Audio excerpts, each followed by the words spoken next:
ओ, recording start नहीं थी। तो रिकॉर्डिंग अभी हमने स्टार्ट की है। मैं इसका ओवरव्यू अगेन देता हूँ एक मिनट के अंदर। ठीक है, आगे बढ़ते हैं। मैंने बताया कि हम ना फ्लूइड मैकेनिक्स के अंदर दो तरह की फ्लूइड होती है। एक होता है फ्लूइड डायनामिक्स और एक होता है हाइड्रोस्टैटिक्स। फ्लूइड डायनामिक्स में हम स्टडी ऑफ फ्लूइड करते हैं इन मोशन, और हाइड्रोस्टैटिक्स में स्टडी ऑफ फ्लूइड होती है इन रेस्ट। और फ्लूइड क्या होता है? A substance that can flow, उसको हम फ्लूइड कहते हैं। और लिक्विड और गैसेस जो है एज अ फ्लूइड लिए जाते हैं। क्या सॉलिड भी फ्लूइड है? नो, सॉलिड को फ्लूइड। और इसके अंदर दो तरह के लॉज बेस हैं इस पूरे चैप्टर की। और वो दो लॉज कौन से हैं? Law of conservation of mass and law of conservation of energy. Law of conservation of mass आपको इक्वेशन ऑफ कंटिन्यूटी देता है, जो कि A V equal to constant है, या इक्वल टू होती है वॉल्यूम ओवर टाइम, जिसको फ्लो रेट भी बोलते हैं। और दूसरा, law of conservation of energy जो है, ये आपको बर्नौलीज इक्वेशन देता है, जो कि हमारे पास है sum of pressure, kinetic energy per unit volume and potential energy per unit volume. किसी भी पॉइंट पर अलोंग द स्ट्रीम लाइन इन तीनों का जो सम है वो क्या रहता है? कांस्टेंट रहता है। ओके, ये बात हमने पढ़ी है। ओके, तो अब इसके आगे ये जो है, इसके अंदर हम इसको बहुत डिटेल में इंशाल्लाह पढ़ेंगे। अब हम जो बात पढ़ने जा रहे हैं, सबसे पहला जो बेसिक कॉन्सेप्ट पहले हमें पढ़ने हैं। सबसे पहला जो कॉन्सेप्ट इस यूनिट के अंदर है, वो है हमारे पास विस्कोसिटी का। सबसे पहले हम ये समझते हैं व्हाट इज विस्कोसिटी एक्चुअली।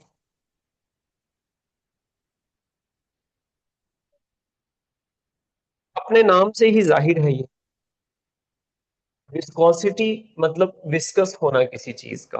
ठीक है, थिक होना। ठीक है। अब विस्कोसिटी जो है, ये कैसे डिफाइन होती है? पहले तो इसकी कुछ डेफिनेशंस पढ़ लेते हैं। विस्कोसिटी होती है measure of resistance to the fluid flow. एक फ्लूइड फ्लो कर रहा है ना, उसको फ्लो करने में कितनी रेजिस्टेंस फील हो रही है, कितनी उसको मुश्किल पेश आ रही है। इसको बोलते हैं विस्कोसिटी। और दूसरी इसकी डेफिनेशन क्या हो सकती है?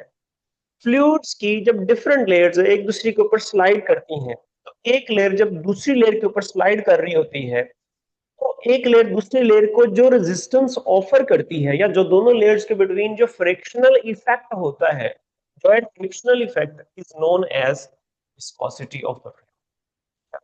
या इसको एक और तरीके से भी डिफाइन करते हैं, हम इसको कहते हैं कि how much force is required to slide one layer of the liquid over another layer. एक लेयर ऑफ लिक्विड को दूसरी लेयर के ऊपर स्लाइड करने के लिए कितनी फोर्स दरकार है। ठीक है, इसको भी हम क्या नाम देते हैं? विस्कोसिटी का नाम देते हैं। ये सारी इसकी डेफिनेशन है। हम इसको लिख लेते हैं। The measure the measure of resistance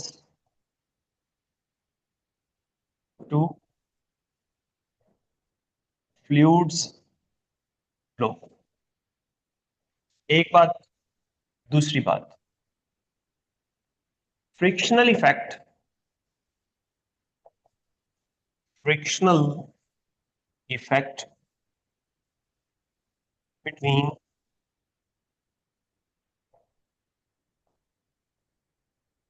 different layers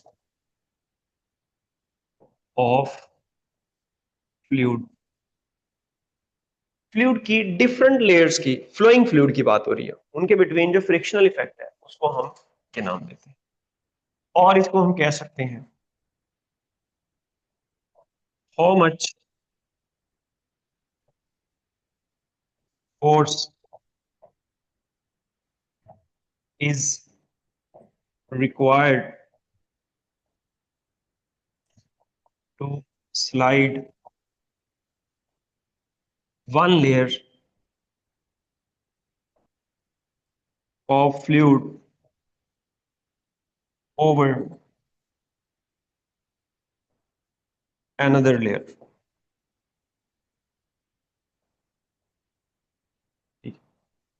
fluid की एक लेयर के ऊपर दूसरी लेयर को स्लाइड करने में कितनी फ्रिक्शन, कितनी फोर्स दरकार है, that force is known as viscosity. ठीक है, मेजर ऑफ रेजिस्टेंस, सिंपल बात हम कर लेते हैं। ओके, अब जो हमारे पास विस्कोसिटी है, किसी भी फ्लूइड की, ये डिफाइन होती है उसके कोफिशिएंट से। ठीक है, इससे डिफाइन होती है उसके कोफिशिएंट से। जो कोफिशिएंट ऑफ विस्कोसिटी है, ये हमें बताता है कि कोई जो फ्लूइड है वो कितना विस्कस है, या ज्यादा विस्कस है या कम, उसके अंदर फ्रिक्शनल इफेक्ट कितना ज्यादा है या कितना कम है। बेसिकली जो हमारे पास कोफिशिएंट ऑफ विस्कोसिटी है, ये दो तरीकों से हम इसको निकाल सकते हैं। ईटा इक्वल्स टू, हमारे पास एक फॉर्मूला होता है 2 into delta rho G R square over 9 V. एक हमारे पास ये फॉर्मूला है। यहां पर ये जो डेल्टा रो है, ये difference between the density of the fluid and the sphere है। मतलब एक हमने फ्लूइड लिया, उस फ्लूइड के अंदर हमने एक स्फीयर को ड्रॉप किया, अब वो स्फीयर उस फ्लूइड के अंदर मूव कर रहा है। डेफिनेटली कंफर्म बात है कि भाई जो स्फीयर है उसकी डेंसिटी ज्यादा होनी है, तभी तो उसके नीचे फॉल कर सकेगा ना। अगर तो उसकी डेंसिटी कम हो तो वो तो फ्लोट करने लग जाएगा। ओके, तो डेंसिटीज का डिफरेंस लेते हैं यहाँ पर। और जो जी है, this is the gravitational acceleration. G की वैल्यू आपको पता है 9.8 होती है।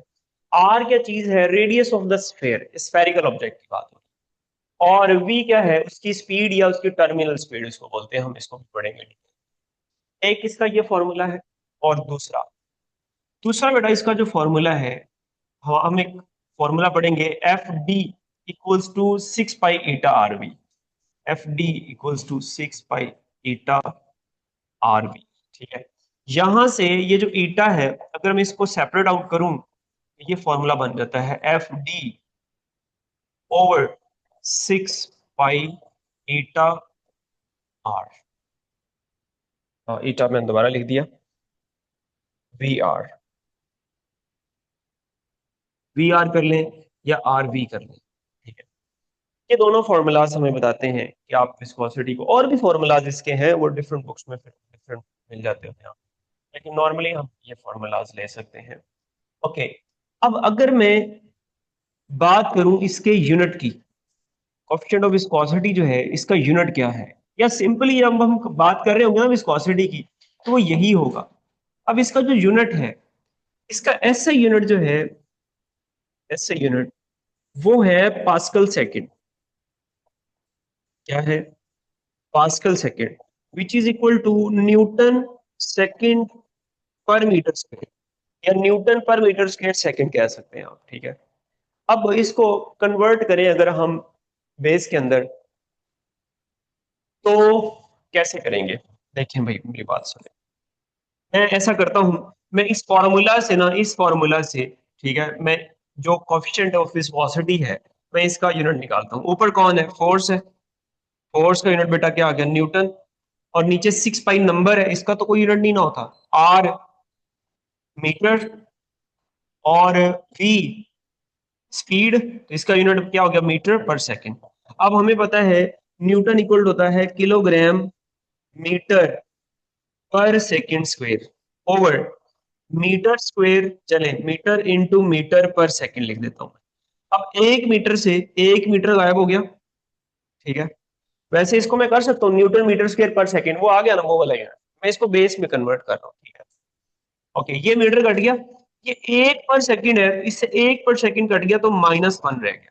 ओके, अब ये हमारे पास जो इसका ऐसे बेस यूनिट बन गया, ऐसे बेस यूनिट बन गया, वो हो गया किलोग्राम पर मीटर पर सेकंड। अब यहां से अगर आपसे पूछा जाए what is the dimension of viscosity और कोएफिशिएंट ऑफ विस्कोसिटी, विस्कोसिटी का तब भी एक बात है, कोएफिशिएंट ऑफ विस्कोसिटी का तब भी आप वही बात है। ओके, क्या डायमेंशन होगी बच्चों, केजी मैस है, एम एल -1 टी -1, तो ये हमारे पास इसकी डायमेंशन आ गई। फर्दर अगर इस सीजीएस यूनिट समटाइम इसका पूछ लेता है, इसका सीजीएस यूनिट क्या होगा, वो भी देख लेते हैं। सीजीएस यूनिट की अगर मैं बात करूं, सीजीएस यूनिट, बेटा इसका जो सीजीएस यूनिट होता है वो होता है पॉइस। ठीक है, अब पॉइस, 1 पॉइस इक्वल होता है, जैसे अभी हमने कन्वर्ट किया, देखें अभी हमने कन्वर्ट किया, तुम्हें पता है किलोग्राम पर मीटर पर सेकेंड है ये, ठीक है, किलोग्राम पर मीटर पर सेकेंड। तो अब किलोग्राम सीजीएस में कन्वर्ट करें तो ग्राम आ जाएगा, ठीक है, और मीटर क्या आ जाएगा, पर सेंटीमीटर, और जो सेकंड है ये सेकंड ही रहता है, ठीक है। अब मैं इसकी कन्वर्जन कर रहा हूँ आपके सामने, जरा ध्यान से इसको देखिए। जो हमारे पास पॉइस है ये होगा ग्राम पर सेंटीमीटर पर सेकंड, या मान लिख सकते हैं हम। अब मैं आपको बताता हूँ कि हमारे पास अगर 1 पास्कल सेकंड है, जो कि ऐसे यूनिट है, तो अगर हमने सीजीएस में कन्वर्ट करना है तो फिर वो कैसे कन्वर्जन होगी हमारे पास, देखिएगा। अगर मैं बात करूं 1 पास्कल सेकंड की, 1 पास्कल सेकंड इक्वल टू हुआ 1 किलोग्राम पर मीटर पर सेकंड। इसकी कन्वर्जन कर रहा हूं मैं, ये इसको मैं लिख लेता हूं 1 kilogram over metre into second. Further इसको कन्वर्ट करते हैं, केजी को ग्राम बनाना है तो किलो की वैल्यू कितनी होती है बच्चों, 10 पावर 3 ग्राम ओवर मीटर को अगर सेंटीमीटर में लेकर जाना है क्या करेंगे, बताएं क्या। मेरे यहाँ देखिए, इधर लिखिए, मैं 10 पावर 2 इंटू 10 पावर-2 मीटर लिख दूं, आपको कोई एतराज तो नहीं है। 10 पावर 2 से 10 पावर-2 कैंसिल हो जाएंगे ना, पे सेम पावर ऐड होगी, 2 - 2 जीरो हुआ, किसी की भी पावर जीरो, आंसर क्या होता है 1, तो वो मीटर ही आ गया ना। इट मींस अब ये 10 पावर-2 के क्या होता है, ये सेंटी होता है ना। इट मींस जो हमारे पास 1 मीटर है वो किसके इक्वल होगा, 1 metre will be equals to 10 power 2 centimetre. ये बात समझ आती है बच्चों, बहुत सादा बात है, कोई मुश्किल बात नहीं की सेट, ये बात समझ आती। ओके, अब मीटर की जगह, 1 मीटर की जगह मैं लिख सकता हूं 10 पावर 2 सेंटीमीटर, और सेकंड ऐसे ही रहेगा। अब ये 10 पावर 2 है, ये 10 पावर 3 है, और 2 इस 3 में से 2 को खा गए तो 1 रह गया, तो हमारे पास ये आंसर आ गया 10 ग्राम पर सेंटीमीटर पर सेकेंड। अब ग्राम पर सेंटीमीटर पर सेकेंड जो है ये किसके इक्वल होता है, मुझे बताएं जरा। ग्राम पर सेंटीमीटर पर सेकेंड किसके इक्वल होता है, पॉइस के इक्वल होता है ना। तो इसका ये मतलब हुआ कि 1 पास्कल सेकेंड किसके इक्वल हो जाएगा, 10 पॉइस। 1 पास्कल सेकेंड किसके इक्वल हो गया बच्चों, 10 पॉइस के। ये बात बहुत इंपॉर्टेंट है, बहुत इंपॉर्टेंट है, याद रखिएगा। जैसे एनर्जी की कन्वर्जन अक्सर कैलोरीज से आपको जूल में कन्वर्ट करना पड़ती है ना, ऐसे पॉइंट्स में अगर आंसर दिया है तो आपको उसको पास्कल सेकंड में कन्वर्ट करना पड़ सकता है। ओके, फर्दर आगे बढ़ते हैं। देखिए, अगर मैं बात करूं जो हमारे पास फ्लूइड्स हैं, अगर तो कोई फ्लूइड इजीली फ्लो कर सकता है तो वो लेस विस्कस है, उसकी विस्कोसिटी कम है। अगर उसको फ्लो करने में डिफिकल्टी पेश आ रही है तो इट मींस वो ज्यादा विस्कस फ्लूइड है, ठीक है। मैं ये कह सकता हूं ईटा उनका स्मॉल होता है, किनका, जो क्या कर सकते हैं, फ्लो इजीली। जो फ्लूइड्स बेटा इजीली फ्लो कर सकते हैं उनका कोएफिशिएंट ऑफ विस्कोसिटी स्मॉल होता है, ठीक है। दूसरी बात, दूसरी बात, जिनका कोएफिशिएंट ऑफ विस्कोसिटी लार्ज होगा, ठीक है, लार्ज होगा, इसका मतलब है क्या उनके लिए फ्लो करना इजी है, नहीं। तो मैं लिख देता हूं डू नॉट फ्लो इजीली, ये इजीली फ्लो नहीं करते। मिसाल के तौर पर मैं आपको एक एग्जांपल दे देता हूं, मैं अगर कंपैरिजन करूं तो यहां मैं लिख सकता हूं water and milk, petrol, etcetera gases, ये सारे क्या है, इनका ईटा जो है ना वो स्मॉल है, इनकी जो कोएफिशिएंट ऑफ विस्कोसिटी की वैल्यू है वो स्मॉल है। ऑन द अदर हैंड अगर मैं लार्ज कोएफिशिएंट ऑफ विस्कोसिटी वालों की बात करूं तो मैं बात कर सकता हूं हनी की बात कर सकता हूं, शहद, ठीक है, और मैं बात कर सकता हूं थिक टॉर की, थिक टॉर और ग्लाइसरीन वगैरह, ठीक है। इनके कोएफिशिएंट ऑफ विस्कोसिटी लार्ज होते हैं, they face difficulty to flow, ठीक है, इनका कोएफिशिएंट ऑफ विस्कोसिटी लार्ज होता है। अब एक और बात, liquids and gases have non-zero viscosity, non zero viscosity, इनकी विस्कोसिटी बेटा नॉन जीरो होती है। ऐसा नहीं है कि इनकी विस्कोसिटी, क्या गैस की विस्कोसिटी जीरो होगी? नो, गैस की भी विस्कोसिटी होती है। ऑल्दो हम ये बात करते होते हैं कि जो हमारे पास लिक्विड्स हैं उनकी विस्कोसिटी लार्ज होती है किससे? गैसेस की निस्बत। कितनी लार्ज होती है? Almost 100 times, not exact 100 time, almost 100 time variations possible है। ओके, और अगर हम फर्दर बात करें तो जो हमारे पास मतलब डिफरेंट वैल्यूज हैं विस्कोसिटी की, जो कि आपको कुछ याद रखनी है। एक तो आपकी बुक में ना एक टेबल है, विस्कोसिटी की कुछ वैल्यूज टेबल दिया हुआ होगा, वो आपको याद करना है अच्छे से, ठीक है। हमें पाकिस्तान में रहते हुए मेमोरी भी अपनी सेट करनी पड़ती है, तो वो टेबल आपने पढ़ लेना। लेकिन कुछ इंपॉर्टेंट वैल्यूज मैं आपको बता देता हूं, जैसे coefficient of viscosity of water जो है वो हमारे पास होता है 0.801 मल्टीप्लाई 10⁻³ पास्कल सेकेंड, या पॉइस में ये होता है 0.01 पॉइस, ठीक है, ये आपको याद रखना है। और अगर मैं coefficient of viscosity of gas की बात करूं, ठीक है, गैस यहां से मैं बेसिकली एयर को ले रहा हूं, ठीक है, मैं एयर ही कह देता हूं, गैस डिफरेंट हो सकती है। एयर की अगर मैं बात करूं, एयर का जो कोफिशिएंट ऑफ विस्कोसिटी है वो होता है 0.019 क्रॉस 10⁻³ पास्कल सेकेंड, और ये होता है पॉइस में अगर देखें, ये ऑलमोस्ट होता है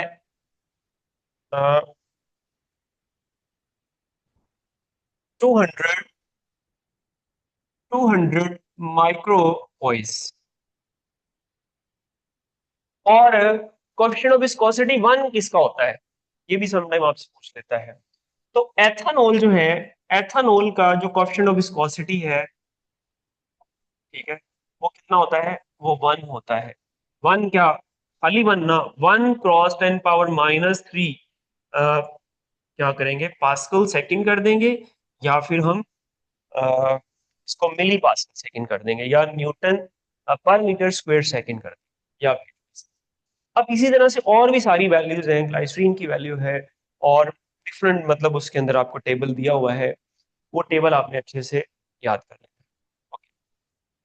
अभी विस्कोसिटी के अंदर अगर हम और बातें करें, और बहुत सारी बातें हैं, लाइक अगर मैं इफेक्ट ऑफ टेम्परेचर की बात करूं कि what is the effect of temperature on viscosity of fluids, तो इफेक्ट ऑफ टेम्परेचर के अंदर हम दो बातें पढ़ते हैं।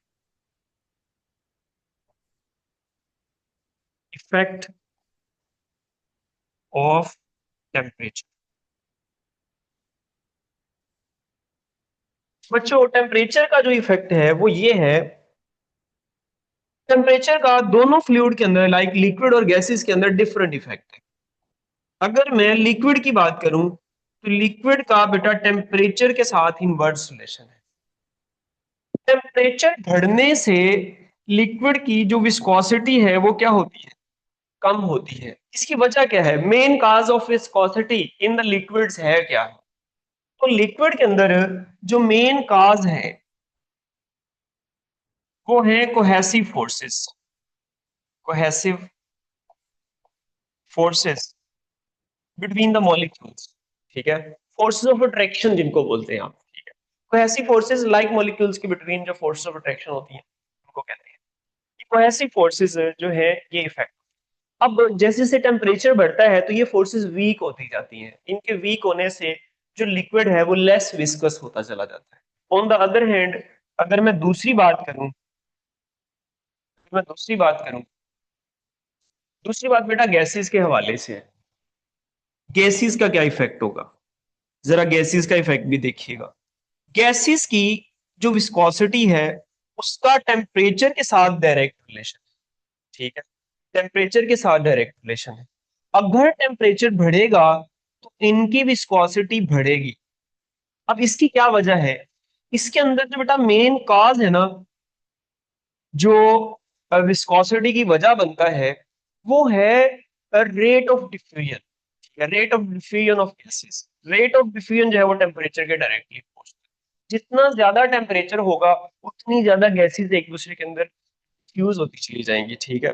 और दूसरी बात हम ये कह सकते हैं कि अगर फिजिक्स की जुबान में कहूँ, ये रेट ऑफ डिफ्यूजन मैंने केमिस्ट्री की जुबान में आपको बता दी ना बात, अगर फिजिक्स की जुबान में कहूँ तो ट्रांसफर ऑफ मोमेंटम पर डिपेंड करता है।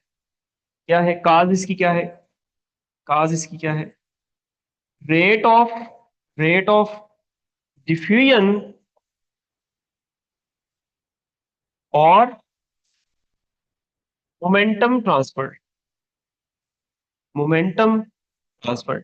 आपने जब थर्मोडायनामिक्स पढ़ी उसमें भी आपने मोमेंटम ट्रांसफर को पढ़ा ना एक तरह से। तो प्रेशर या मोमेंटम ट्रांसफर क्या ले, मोमेंटम ट्रांसफर जो है ये डिसाइड करता है कोएफिशिएंट ऑफ विस्कोसिटी हाई होगा किसी गैस का या कम होगा। तो टेम्परेचर बढ़ने से डिफ्यूजन बढ़ती है, डिफ्यूजन के बढ़ने से जो मोमेंटम ऑफ ट्रांसफर है यानी कि कोलिजन्स है वो रैपिड हो जाती हैं, और कोलिजन के रैपिड होने की वजह से मोमेंटम ट्रांसफर ज्यादा होगा, और मोमेंटम ट्रांसफर ज्यादा होने से उनकी विस्कोसिटी बढ़ जाती है।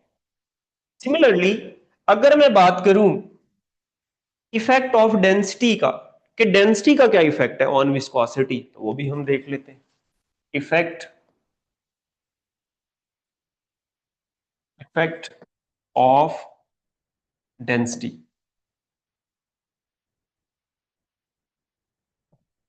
बेटा डेंसिटी का ना जो रिलेशन है वो ये है कि डेंसिटी का हमारे पास जो लिक्विड के अंदर है ना वो डायरेक्ट रिलेशन है, ठीक है। लिक्विड्स जितने डेंस होंगे ना उनके अंदर कोएफिशिएंट ऑफ विस्कोसिटी उतना ज्यादा होगा। सर वजह क्या है, वजह भी मैं ऑलरेडी बता चुका हूँ, कोहेसिव फोर्सेस ज्यादा होती हैं, ठीक है।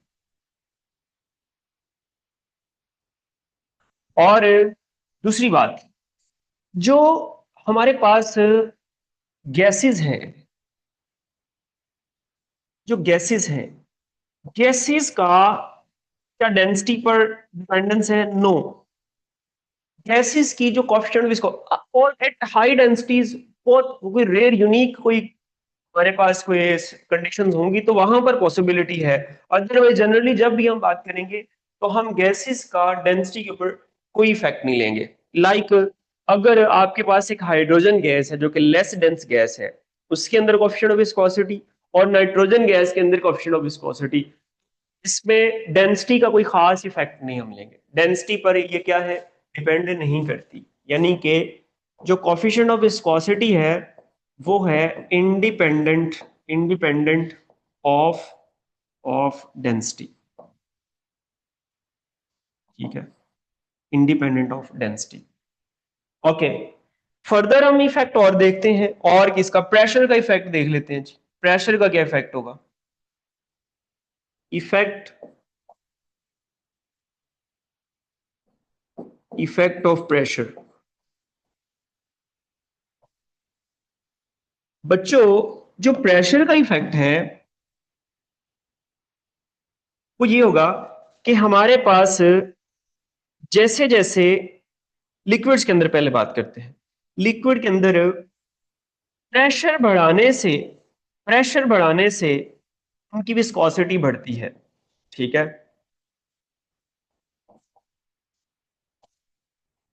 Accept water. वाटर के अंदर इसका बिहेवियर उलट है, ठीक है।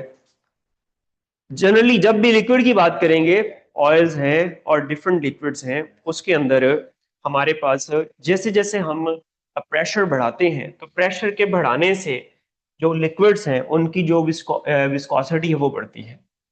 लेकिन जो वाटर है उसके अंदर जो हाइड्रोजन बॉन्डिंग की नेचर है, अब अच्छा इसकी वजह क्या है, वाई, वाई लिक्विड का प्रेशर बढ़ाने से उनकी जो हमारे पास है विस्कोसिटी बढ़ती है। उसकी दो वजह है। इनके अंदर जो फ्री वॉल्यूम है ना वो रिड्यूस हो जाता है। लाइक मॉलिक्यूल्स एक दूसरे के साथ अटैच है ना लिक्विड्स के अंदर, जब आप प्रेशर बढ़ाते हैं ना तो उनके अंदर फ्री वॉल्यूम रिड्यूस हो जाता है। अब फ्री वॉल्यूम रिड्यूस होने की वजह से उनके दरमियान जो फोर्सेस ऑफ अट्रैक्शन है वो स्ट्रांग हो जाती हैं। ठीक है, तो इस वजह से क्या होता है, इस वजह से उनकी विस्कोसिटी बढ़ जाती है। लेकिन जो वाटर है इसकी यूनिक हाइड्रोजन बॉन्डिंग जो है, ये केमिस्ट्री के अंदर आप इसको ज्यादा अच्छे से पढ़ते होते हैं, वो ये वजह बनती है कि जब आप उस पर प्रेशर लगाते हैं तो फ्री वॉल्यूम रिड्यूस होता है, जो मॉलिक्यूल्स के बिटवीन फ्री स्पेस है वो कम पड़ती है। उसके कम पड़ने से इनके दरमियान में जो हाइड्रोजन बॉन्डिंग है, जो कि इंटरमोलिकुलर फोर्सेस है, वो वीक पड़ जाती है। तो उनके वीक होने से जो एटम्स हैं वो इजी हो जाते हैं। अब इसकी वजह से उनकी विस्कोसिटी क्या करती है, फिर वो डिक्रीज कर जाती है बजाय बढ़ने के। उसका प्रेशर पे इफेक्ट क्या होगा, इनवर्स। लेकिन गैसेस के अंदर क्या गैसेस का प्रेशर के ऊपर कोई इफेक्ट होगा, लाइक उसकी विस्कोसिटी बढ़ेगी या कम हो, बताएं। प्रेशर बढ़ाने से क्या फर्क पड़ता है, क्या बढ़ता है, हमने पढ़ा हुआ है ऑलरेडी। हमने कहाँ पढ़ा था, वेव्स के अंदर हमने पढ़ा था। गैस के ऊपर प्रेशर बढ़ाएं तो क्या होता है, डेंसिटी बढ़ती है ना, याद है। प्रेशर बढ़ाएं तो डेंसिटी बढ़ती है। क्या डेंसिटी का कोई इफेक्ट है, बताएं मुझे। प्रेशर बढ़ाने से डेंसिटी बढ़ी, तो डेंसिटी का कोई ओवरऑल इफेक्ट नहीं लेते हम गैसेस के ऊपर। तो गैसेस की अगर हम बात करें, गैसेस की अगर हम बात करें तो गैसेस में हम ये बात करते हैं, eta of gases is independent of pressure. बहुत हाई प्रेशर पर जाकर कोई इफेक्ट पड़ता है, अदरवाइज नॉर्मली प्रेशर से कोई इफेक्ट नहीं पड़ता। बहुत हाई प्रेशर करें ना तो फिर कुछ इफेक्ट, नॉमिनल इफेक्ट आएगा, अदरवाइज कोई खास इफेक्ट नहीं होता प्रेशर के बढ़ाने से।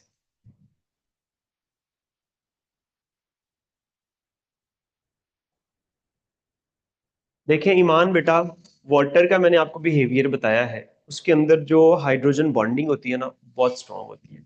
जब हम उस पर प्रेशर बढ़ाते हैं तो जो हाइड्रोजन बॉन्ड है वो वीक हो जाता है। ठीक है, उनके दरमियान में जो फोर्स ऑफ अट्रैक्शन है वो वीक हो जाती हैं। अब उनके वीक होने की वजह से इनकी विस्कोसिटी कम हो जाती है। तो इस तरह से जो हमारे पास विस्कोसिटी ऑफ वाटर है वो प्रेशर बढ़ाने से कम हो जाती है। बाकी सब लिक्विड में वही एक ही केस रहेगा। ओके, ठीक है। चलिए आगे बढ़ते हैं। अगर हम फर्दर इसमें अभी विस्कोसिटी की और बहुत सारी बातें आपको डिफरेंट एमसीक्यूज की फॉर्म में मिलेंगी। ठीक है, टेस्ट जब आएगा उसके अंदर भी आपको मिल जाएंगी, प्रैक्टिस बुक भी आपके पास होगी।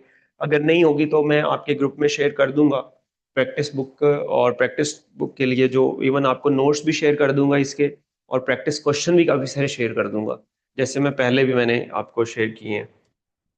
तो वहां से आप इसके प्रैक्टिस क्वेश्चन देख लीजिएगा, और मोस्टली जो क्वेश्चंस है वो इन्हीं इन्हीं टॉपिक से रिलेटेड है। आपको आई होप कि इंशाल्लाह सारे क्वेश्चंस आपके हो जाएंगे। ओके, नेक्स्ट हम बात करते हैं ड्रैग फोर्स की। ड्रैग फोर्स क्या होती है, ड्रैग फोर्स को जरा समझते हैं। ड्रैग फोर्स या fluid drag.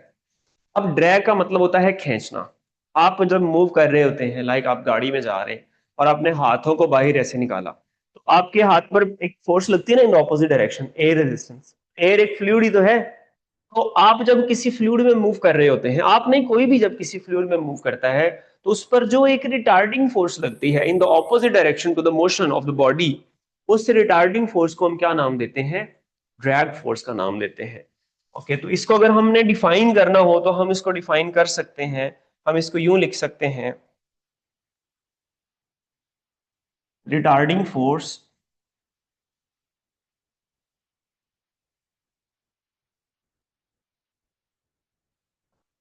Retarding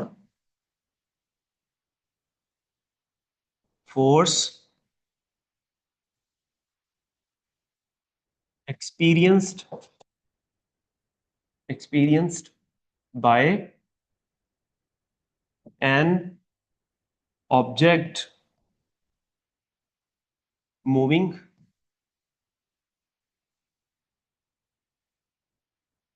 in a fluid.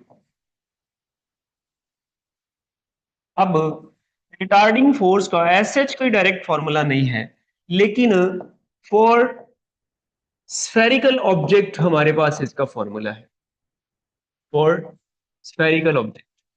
ठीक है, इसके लिए हमारे पास फॉर्मूला है, और आपको जो क्वेश्चन आएगा वो इसी फॉर्मूला से रिलेटेड ही आएगा, क्योंकि इसके अलावा कोई और आपके सिलेबस का पार्ट है नहीं। और अगर आपको ड्रैग फोर्स को मेजर करना हो तो बेटा drag force F D equals to क्या होती है, 6 पाई ईटा आर वी। ठीक है, अब यहां से अगर मैं आपसे पूछूं कि ये जो ड्रैग फोर्स है, ये ड्रैग फोर्स किस पर डिपेंड कर रही है। मान लो हमारे पास कोई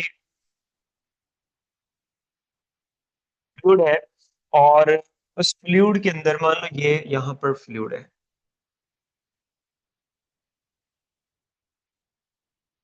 और फ्लूइड के अंदर कोई स्फेरिकल ऑब्जेक्ट फॉल कर रहा है, लाइक ये स्फेरिकल ऑब्जेक्ट है जो इसके अंदर फॉल कर रहा है। ठीक है, इस स्फेरिकल ऑब्जेक्ट का के ऊपर जो फोर्स लग रही है, ये तो डाउनवर्ड मूव कर रहा है, इसकी वेलोसिटी डाउनवर्ड है, लेकिन इस पर जो फोर्स लग रही है वो किधर लग रही है भला, वो ऊपर की तरफ लग रही है। ठीक है, उस फोर्स को हम ड्रैग फोर्स कहेंगे। इस स्फेरिकल ऑब्जेक्ट का जो रेडियस है, मान लो वो आर है। ठीक है, और ये जो फ्लूइड है, इस फ्लूइड की जो विस्कोसिटी है वो ईटा है। ठीक है, तो अब हम देखें तो इस पर लगने वाली जो ड्रैग फोर्स है वो किसके इक्वल होगी, वो 6 पाई ईटा आर वी होगी। बेटा इस रिलेशन को स्टोक्स लॉ बोलते हैं। क्या बोलते हैं, स्टोक्स लॉ। ठीक है, स्टोक्स लॉ। अब क्वेश्चन ये है कि ड्रैग फोर्स किन फैक्टर्स पर डिपेंड करती है, on what factors drag force depends upon. जी, तो ड्रैग फोर्स की अगर मैं बात करूं, फैक्टर्स अफेक्टिंग ड्रैग फोर्स, वो वाले फैक्टर्स जिन पर ड्रैग फोर्स डिपेंड करती है वो कौन से हैं मेरे बच्चों। उसमें पहला फैक्टर है, यहां से अगर आप देखें तो ये ईटा आ रहा है। ईटा क्या चीज है, this is the viscosity of the fluid. इसको हम बोलते हैं नेचर ऑफ द फ्लूइड। जिस फ्लूइड के अंदर वो ऑब्जेक्ट फॉल कर रहा है, उस फ्लूइड की नेचर क्या है या उसकी विस्कोसिटी क्या है। ठीक है, नेचर ऑफ फ्लूइड पर, नेचर ऑफ फ्लूइड पर डिपेंड करता है। ठीक है, असल बात करें तो उसकी विस्कोसिटी पर डिपेंड करता है। और दूसरी बात जिस पर ड्रैग फोर्स डिपेंड कर रही है वो क्या होगी, R, size, size of the object, size of the sphere. ठीक है, size of the object, size of object, इस पर डिपेंड कर रही है। और तीसरी चीज जिस पर ड्रैग फोर्स डिपेंड कर रही है वो क्या है बेटा, वो है speed of the object. Fluid के अंदर ऑब्जेक्ट कितनी तेजी से जा रहा है, जैसे जैसे तेज होता जाएगा ड्रैग फोर्स बढ़ती जाएगी। ठीक है, ये साइज का मतलब है रेडियस, मैं यहां लिख देता हूं, ड्रैग फोर्स का रेडियस के साथ है डायरेक्ट रिलेशन। जितना साइज बढ़ाते जाएंगे, मैं आपसे क्वेश्चन पूछता हूँ, ऑरली क्वेश्चन पूछ लेता हूँ, अगर रेडियस डबल कर दिया जाए तो ड्रैग फोर्स क्या हो जाएगी, बताएं।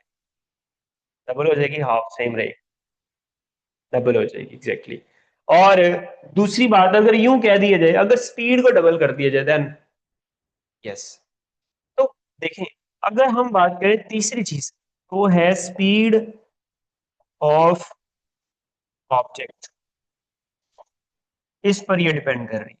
और ड्रैग फोर्स का स्पीड ऑफ ऑब्जेक्ट पर डायरेक्ट रिलेशन है।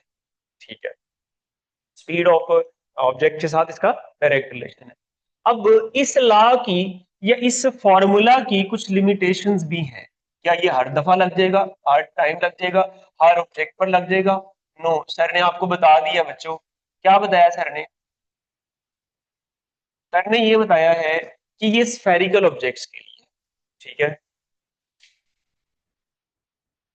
ये किसके लिए है, only only for spherical bodies। दूसरी बात, मूविंग एट लो स्पीड्स।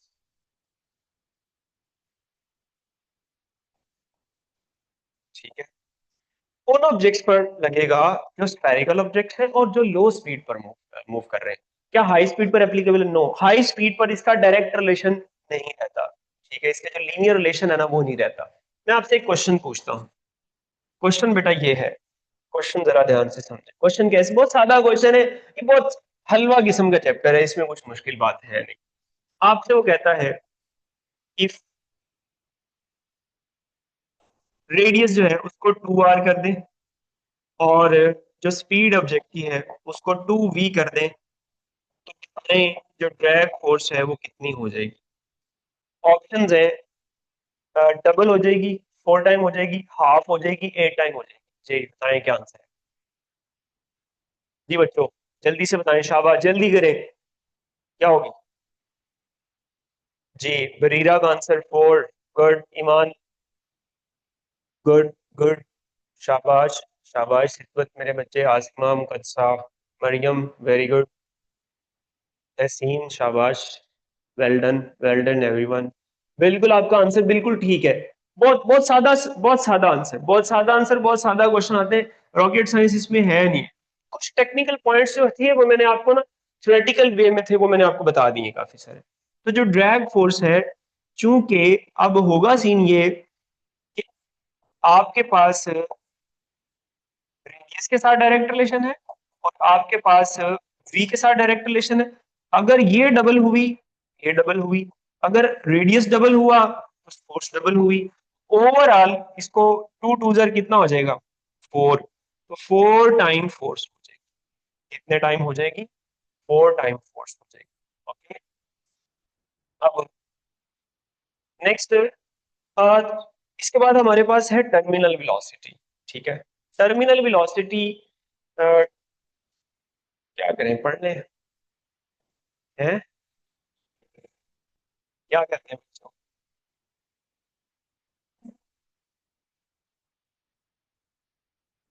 देख रहे हैं, अब आप कह रहे हैं ना, या आप कह रहे हैं सिलेबस पीछे जाने की वजह सिर्फ आप होंगे फिर?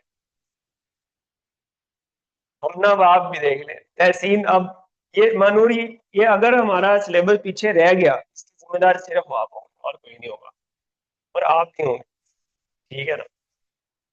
तो खैर, सर आपकी बात मान लेते हैं, आप भी सर की बात माना करें। ठीक है, प्रैक्टिस करें, अच्छी सारी प्रैक्टिस करें। ठीक है, और ढेर सारा आप पढ़ें इसको। मैं आपको नोट्स भी भेज दूंगा आजकल इंशाल्लाह, तो उसके अंदर आपको प्रैक्टिस क्वेश्चन भी मिल जाएंगे, क्योंकि ऑलरेडी जो आपके पास प्रैक्टिस बुक्स हैं उनके अंदर ये प्रैक्टिस क्वेश्चन नहीं होंगे। सर आपको भेज देंगे।